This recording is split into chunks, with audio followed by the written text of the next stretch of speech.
Nous allons créer un autre fichier que je vais appeler text underscore component. D'accord? Text underscore components.dart. Alors, je reviens encore une fois sur la maquette. C'est un peu le même principe que pour les boutons. Alors, sur chaque interface de notre maquette, nous avons des textes. Bon, c'est ce qui est normal, hein. Et ces tests, en fait, ces tests ont une police prédéfinie. Alors, la police, elle ne change pas. C'est une police qui est statique. Et la seule chose, en fait, qui change avec ces textes-là, c'est peut-être la taille du texte. Et puis, la taille du test et voir en fait si le test il est gras ou pas. Et aussi éventuellement la couleur du test. Voilà, je vais prendre un exemple sur cette interface-là. Voilà. Vous voyez le texte Men's T-shirt. La taille, elle est un peu plus grande comparée aux autres tests. Ce test-là, sa taille est différente. Il est gras. D'accord? Et quand je prends le texte qui est juste en dessous de ça, le test, sa taille est moins grande et il n'est pas gras. D'accord? Donc, nous avons là trois choses qui peuvent éventuellement changer sur le test. Donc, nous avons la couleur du test qui peut changer. Nous avons également la taille du test. Et la troisième chose, c'est de définir si le test sera gras ou pas. D'accord? Alors, c'est ce que nous allons faire. Nous allons faire également la même chose. Dans notre fichier testComponent.dart, nous allons importer le material.dart. Puis nous allons créer une classe que je vais appeler text.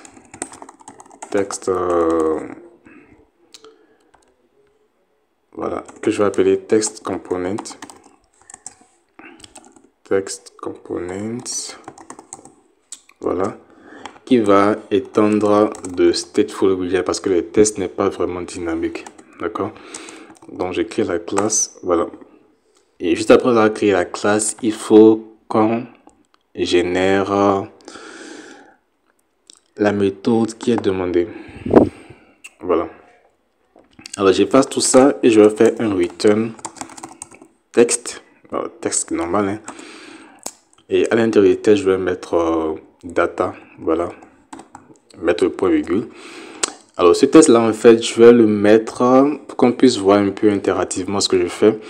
Je vais le mettre juste en dessous du bouton. Alors, je vais faire tout ce qui était là. Voilà. Alors, un peu comme le bouton, nous allons créer un objet de la classe TextComponent, donc qui s'appellera TextComponent également. Voilà. Et j'enregistre. Voilà. Alors, juste en dessous du bouton, vous allez voir que nous avons le texte data que nous venons de créer. D'accord? Jusque-là, tout va bien. Alors, donc, je retourne dans mon fichier testComponent.dart. Nous allons designer manuellement le texte, d'accord, ici, avant de déclarer les variables juste en haut dans la classe, d'accord. Donc, le texte, pardon, je vais l'appeler l'attribut style auquel je vais associer le texte style, d'accord. La couleur c'est... nous allons voir sur la maquette, est-ce que la couleur change? Je pense que c'est pratiquement que du noir. Ah non. Pas que du noir, pas que du noir. Par exemple, ici, pour le message qui est affiché, le texte, en fait, a la couleur rouge. Ok, donc la couleur, elle varie. D'accord, il n'y a pas de souci. Alors, je vais mettre une couleur là par défaut. Et juste après, nous allons l'associer aux variables que nous allons créer en haut. Donc, je vais mettre colors.black par défaut. Voilà. Après, nous allons définir un attribut pour la taille du texte. Donc, j'appelle l'attribut font size, auquel je vais mettre, pour l'instant, je vais mettre 18. Voilà. Et un dernier attribut, non, peut-être pas. Alors, un attribut pour voir si le texte est gras ou pas. Donc, nous allons appeler l'attribut font width, auquel je vais associer fontWave.bold. Voilà. Je pense que ce serait également bien d'anticiper sur l'alignement du texte. C'est-à-dire voir en fait si le texte il est centré.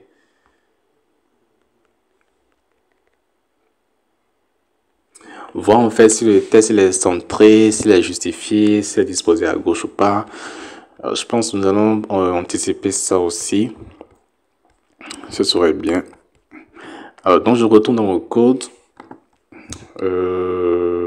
Voilà. Alors, en dehors du texte, nous allons appeler l'attribut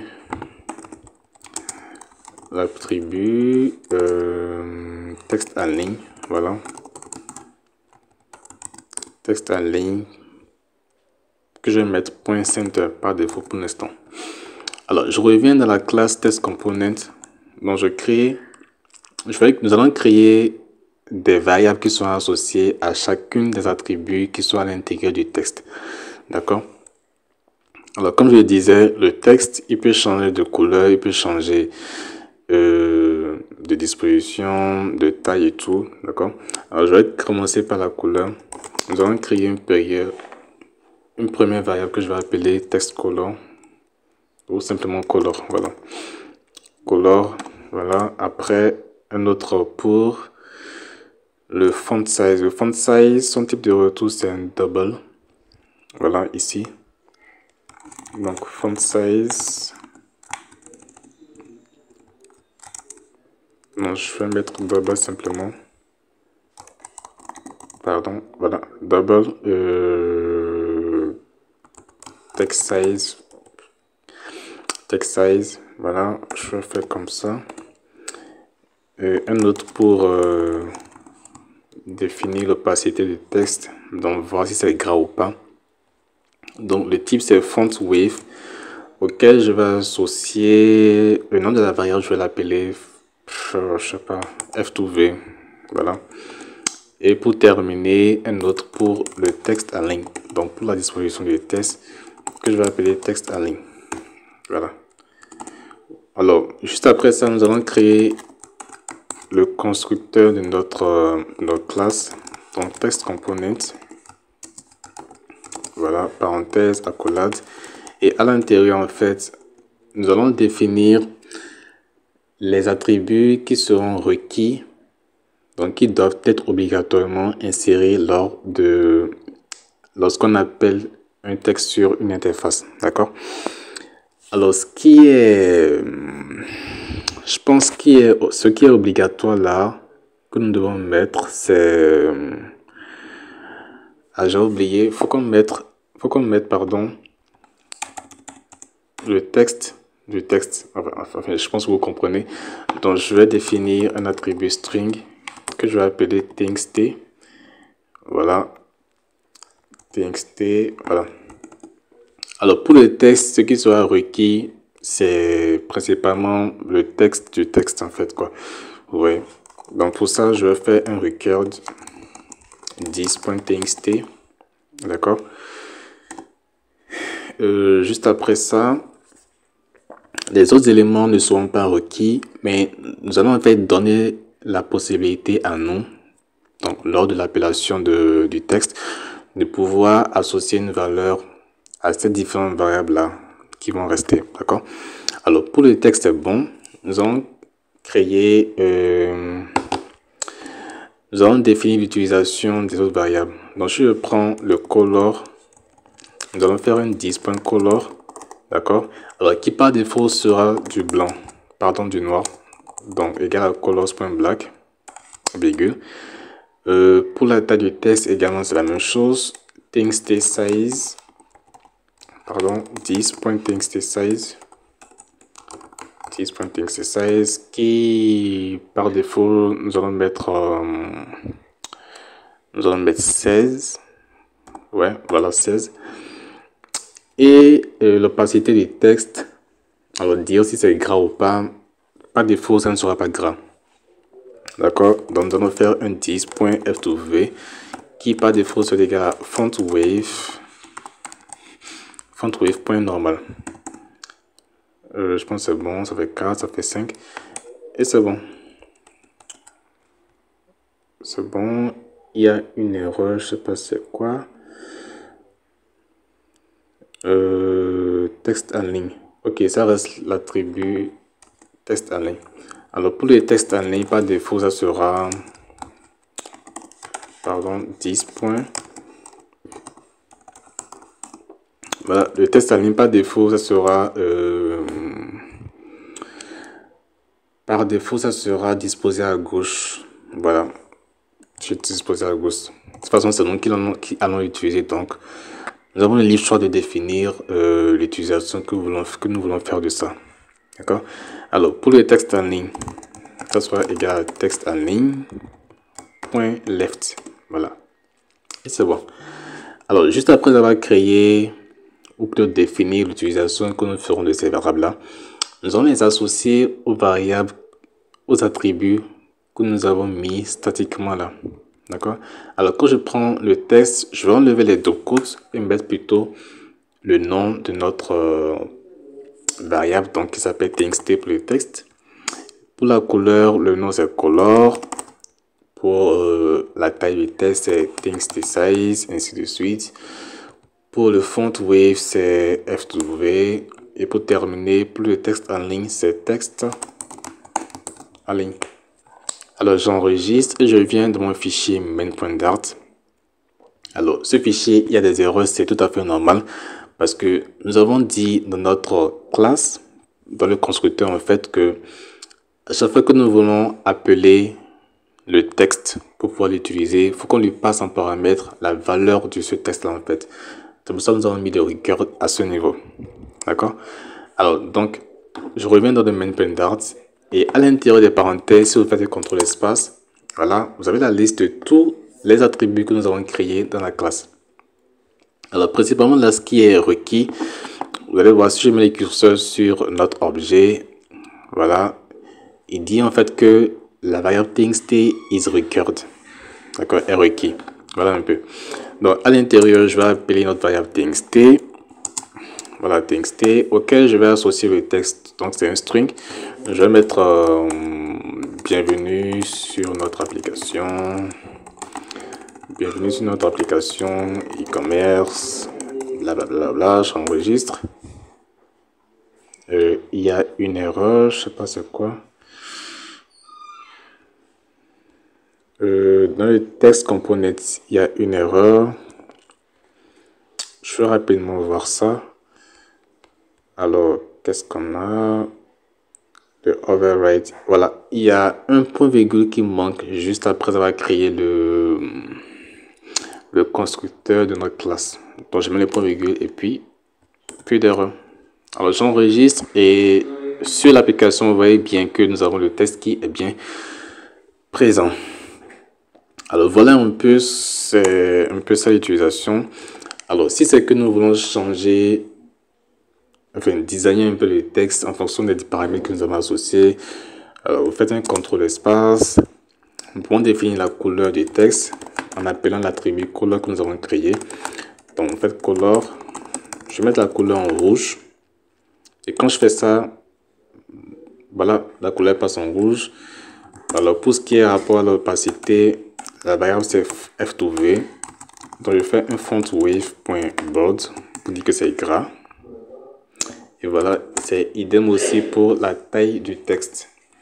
Alors, je vais mettre à 22. Et voilà, vous voyez un peu l'avantage. Donc, à chaque fois que nous voulons utiliser un texte dans l'application mobile, nous aurons juste à appeler un objet de la classe TextComponents que nous avons créé et juste passer en paramètre les valeurs qui sont essentielles. Alors, juste pour gagner du temps, encore une fois. Voilà, je pense que c'est bon pour l'instant. Pour terminer, pour cette partie, nous allons créer un dernier dossier dans le app que je vais appeler module.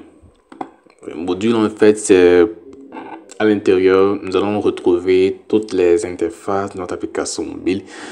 C'est juste pour des raisons de structure et tout, d'accord? Donc, notre dossier sera dans le dossier app et son nom sera module. Module avec S, d'accord? Donc, à l'intérieur de notre dossier module, en fait, nous allons créer plusieurs sous-dossiers, d'accord? Qui vont porter, en fait, le nom des différentes interfaces que nous aurons sur l'application mobile. D'accord? Alors, dans notre cas, pour la vidéo actuelle, la première interface que nous devons créer, c'est l'interface de splash screen. Je pense que la première vidéo a un peu duré, donc nous allons juste faire le splash screen. Et puis, dans les prochaines vidéos, nous allons attaquer les autres interfaces. D'accord? Alors, la première interface s'appelle splash screen. Alors, pour vous expliquer un peu, le splash screen, en fait, c'est un peu comme une interface d'introduction. Introduction, mais qui a une durée donnée. Je prends un exemple très simple. Si vous ouvrez l'application WhatsApp, vous allez voir qu'en fait, lorsque vous ouvrez l'application WhatsApp, la première chose qui apparaît, c'est le logo de WhatsApp. D'accord? Et ce logo apparaît au bout de peut-être 3 à 4 secondes. Et après, paf, ça disparaît. Et ça passe à l'interface suivante. D'accord? Donc, l'interface de splash screen permet, si vous voulez, de pouvoir juste présenter à l'utilisateur le logo de l'application au bout de quelques secondes et puis juste après passer aux interfaces suivantes. D'accord? Alors, c'est ce que nous allons faire dans cette vidéo. Donc, notre interface s'appelle Splash. Alors, à l'intérieur de notre dossier module, je vais créer un autre sous-dossier que je vais appeler Splash, simplement. D'accord? Alors, dans ce dossier Splash, alors, enfin, pour tous les dossiers qui ont rapport à une interface, nous aurons 2 sous-dossiers. D'accord? Alors, le premier sous-dossier, ce sera le dossier qui sera en rapport avec la view. D'accord? Donc, view. En fait, tout ce qui sera en rapport avec le front-end, tout ce qui sera en rapport avec ce que l'utilisateur verra. Et juste derrière, enfin, le second dossier que nous aurons pour l'interface en question, nous aurons un dossier contrôleur. Donc, qui nous permettra de contrôler tout ce qui est rapport aux actions dynamiques derrière l'interface en question. D'accord? Voilà. Donc, je récapitule. Dans le dossier app, nous avons un dossier module qui va me permettre de regrouper toutes les interfaces dans notre application mobile. Et quand je prends une interface, nous avons 2 sous-dossiers.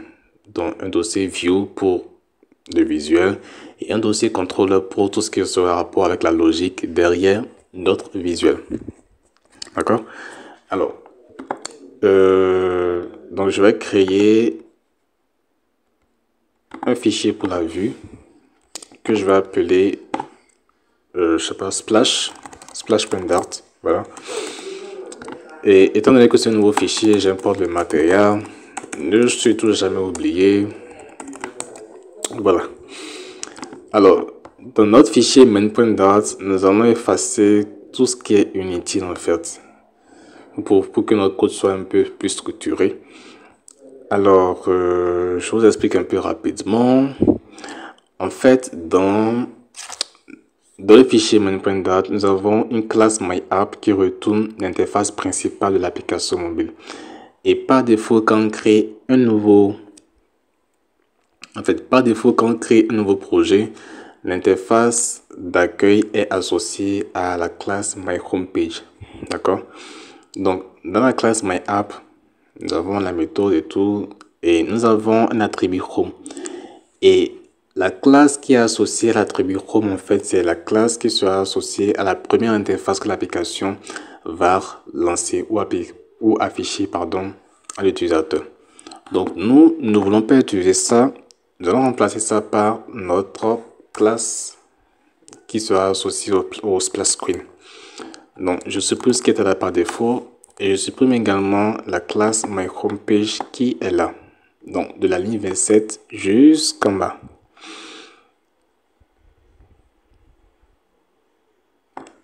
Voilà.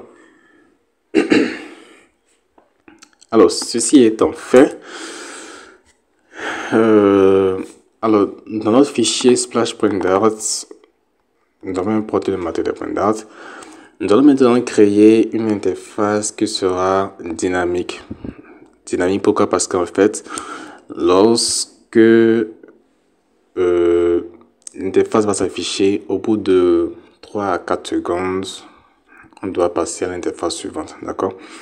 Alors, il faut savoir que sur Flutter, nous avons deux types d'interfaces. D'accord?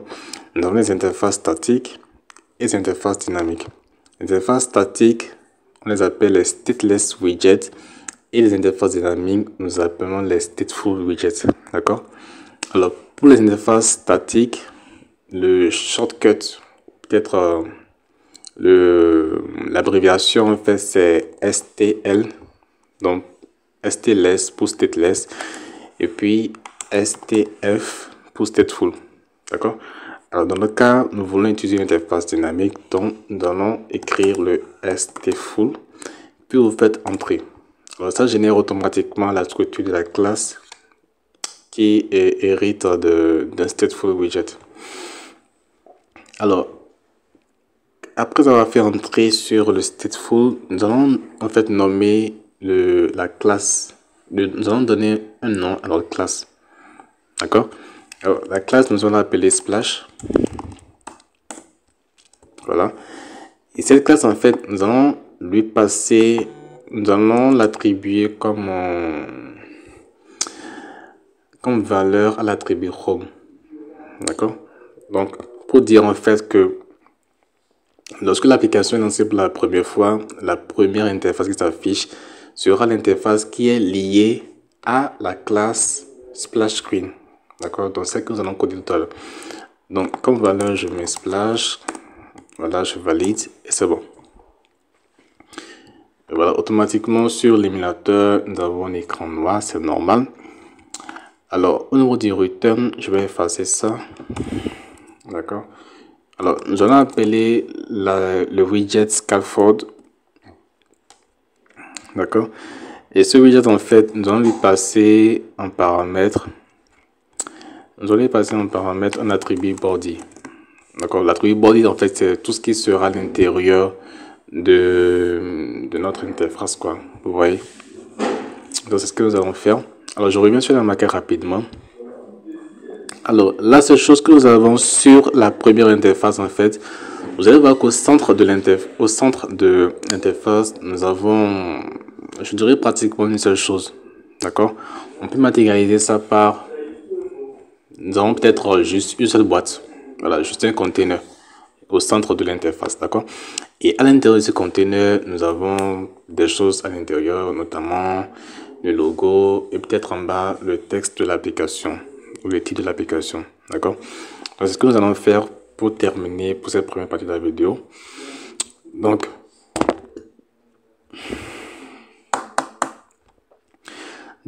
au niveau de l'attribut body,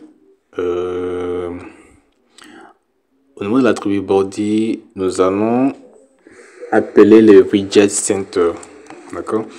Le widget center, comme son nom l'indique, permet de centrer son élément enfant, d'accord, au centre de l'interface.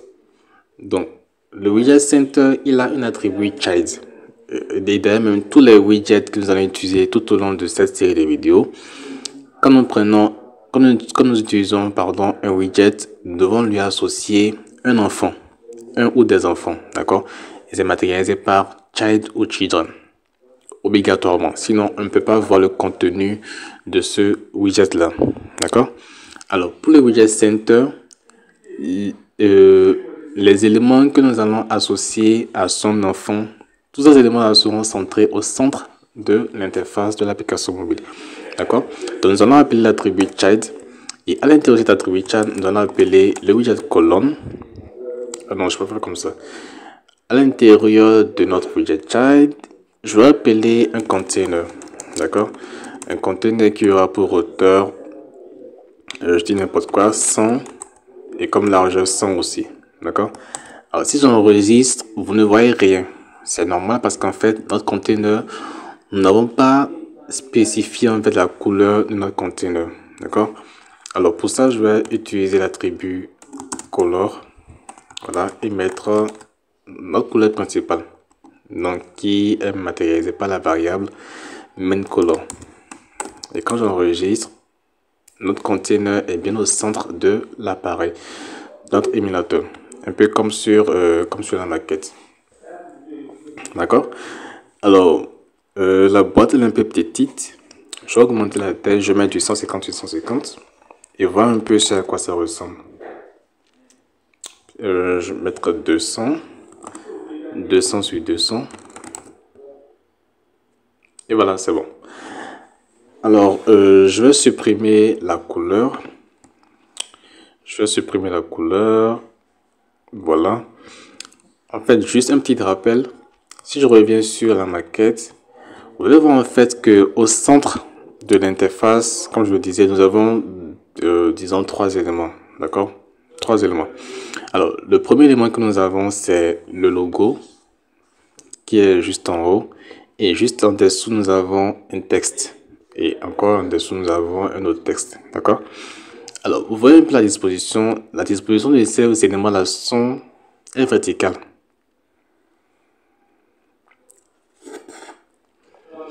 Ces éléments-là sont disposés eux tous sur la verticale. D'accord? Donc, sous forme de colonnes. Les uns sous les autres, les uns sous les autres, et ainsi de suite. D'accord?